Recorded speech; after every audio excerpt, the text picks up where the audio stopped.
Shalom, saudara-saudari yang dikasihi Kristus. Jumpa kita pada kesempatan ini melalui renungan harian GKI Kuitang. Hari ini Senin 19 Juli 2021 bersama saya Pendeta Emeritus Arti Sembiring. Firman Tuhan yang kita renungkan pada kesempatan ini diambil dari Injil Matius pasal 15 ayat 22 disambung ke ayat 26 dan 27. Saya bacakan firman Tuhan ini demikian. Maka datanglah seorang perempuan Kanaan dari daerah itu dan berseru, "Kasihanilah aku, ya Tuhan, anak Daud, karena anakku perempuan kerasukan setan dan sangat menderita." Tetapi Yesus menjawab, "Tidak patut mengambil roti yang disediakan bagi anak-anak dan melemparkannya kepada anjing." Kata perempuan itu, "Benar Tuhan, namun anjing itu makan remah-remah yang jatuh dari meja tuannya." Demikian firman Tuhan ini.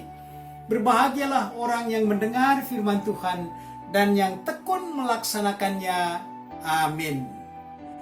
Dari firman Tuhan ini kita mengambil tema yang berbunyi mengenal jati diri. Mengenal jati diri. Ini sebuah kisah nyata di satu daerah yang masih memegang teguh tradisi kasta di masyarakatnya. Ceritanya, seorang pemuda dari keluarga kaya, tetapi dari kasta rendah, berpacaran dengan gadis dari kasta tertinggi di daerah itu, di kampung itu.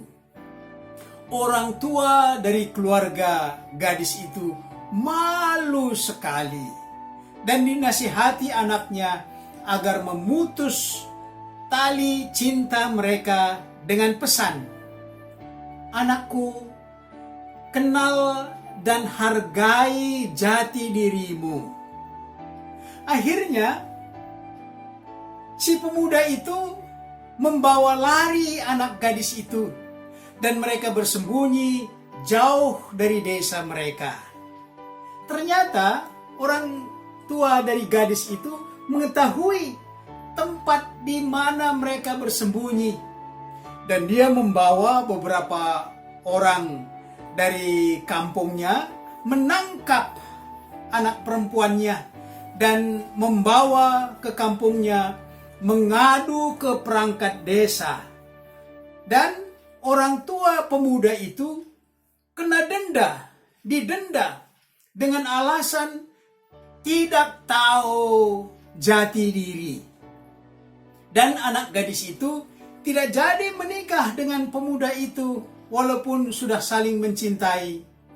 Begitulah tingginya nilai jati diri di masyarakat mereka yang masih memelihara tradisi kasta ini, dan jati diri itu harus dijaga.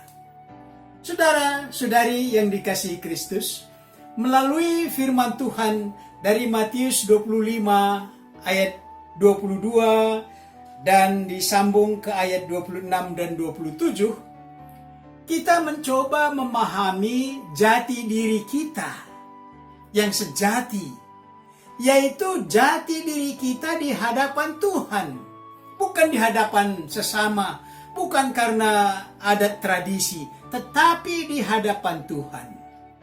Pada perjalanan Tuhan Yesus ke daerah Tirus dan Sidon, daerah itu sudah di luar daerah Israel, tetapi di situ banyak orang Israel. Dalam perjalanannya itu, seorang perempuan Kanaan, dalam kurung dia non-Yahudi, mungkin dia makan makanan haram yang diharamkan di Taurat. Dia menjumpai Yesus. Perempuan itu rupanya sudah banyak mendengar tentang Yesus dan dia percaya bahwa Yesus itu Tuhan, anak Daud yang dijanjikan para nabi. Pemahaman seperti ini itu tidak gampang. Justru pemahaman seperti inilah yang ditolak kaum Farisi, imam-imam, ahli-ahli Taurat.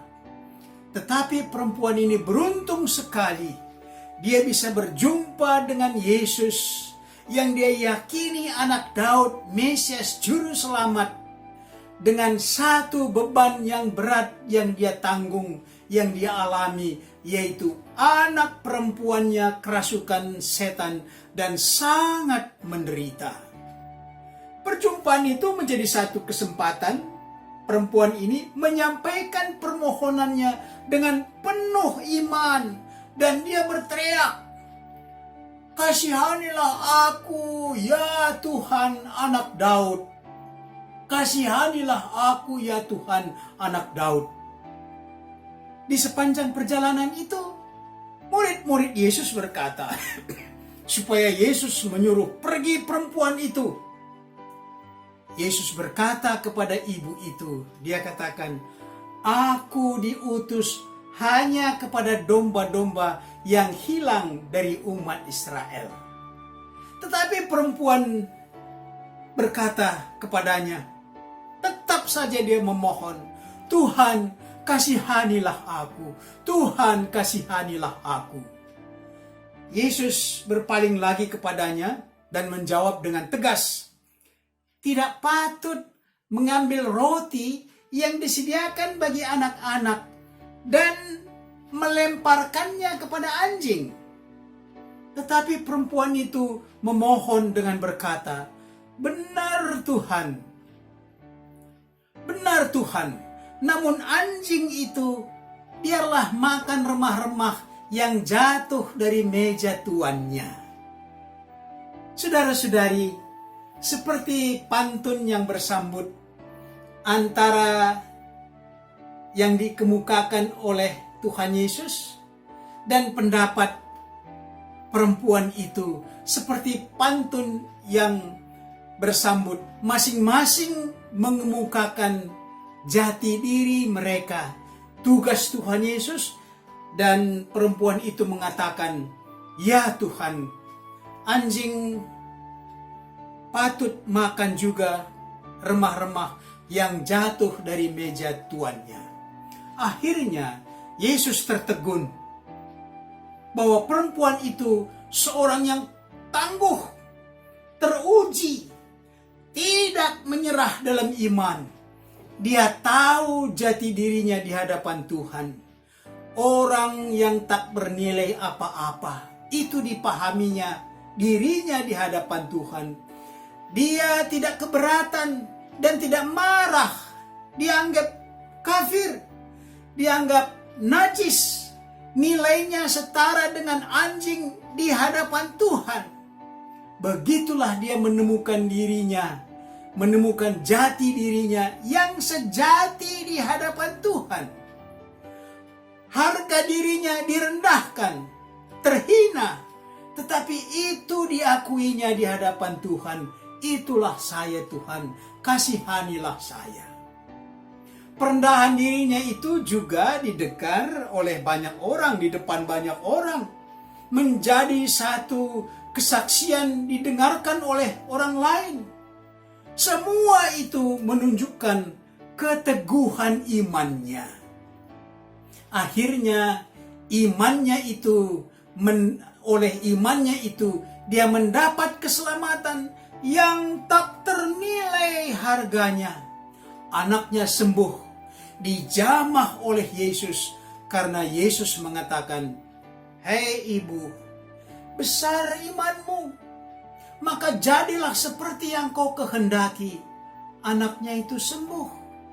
Iman yang dimiliki, yang sudah teruji, membawa kemenangan, membawa bahagia, sejahtera, berkat, sekaligus menjadi kesaksian bagi orang lain.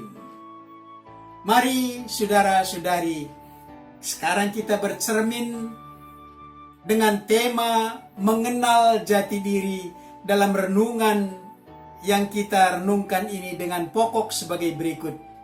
Pertama, menurut Anda, apa arti perkataan Yesus yang berkata, tidak patut mengambil roti yang disediakan bagi anak-anak dan dilemparkan kepada anjing? Coba, apa artinya itu menurut Anda? Yang kedua, pernahkah Anda mendapat perlakuan, baik dengan tindakan atau perkataan dari orang lain yang disebut, yang memberi nilai diri Anda yang najis, diharamkan? Pernah? Kalau pernah, bagaimana sikap Anda? Yang ketiga, dari bacaan firman Tuhan hari ini, bagaimana jati diri Anda di hadapan Tuhan? Coba diungkapkan jati diri Anda di hadapan Tuhan. Mari berdoa. Bapa kami yang di sorga, agung, mulia, dan kudus, Bapa tak terhampiri oleh manusia. Ya Tuhan, Engkau memanggil kami untuk datang kepadamu, untuk kami hadir di hadapan Bapa melalui Tuhan Yesus. Tuhan Yesus telah menghancurkan penghalang yang menghambat kami datang kepada Bapa. Itulah yang dilakukannya melalui sengsara dan kematiannya. Di dalam kasih Yesus Kristus, kami menemukan jati diri menjadi anak Allah, jati diri yang baru. Karena itu, Bapa akan mendengarkan doa kami di dalam Kristus, melalui Kristus. Kasihani kami yang masih dalam kecemasan karena pandemi COVID-19. Kami berdoa ya Tuhan, Engkau menolong kami bersama masyarakat di negeri kami, dengan bangsa-bangsa, agar wabah COVID-19 ini segera dapat dihentikan. Banyak saudara kami yang terinfeksi virus ini, tolong mereka agar sembuh. Ya Bapa, tolong kami yang berbeban karena berbagai kesulitan hidup, karena ekonomi, karena PHK, karena pekerjaan, agar saatnya kami mendapat kelegaan dalam karunia Bapa. Inilah doa kami dalam Kristus Yesus. Amin.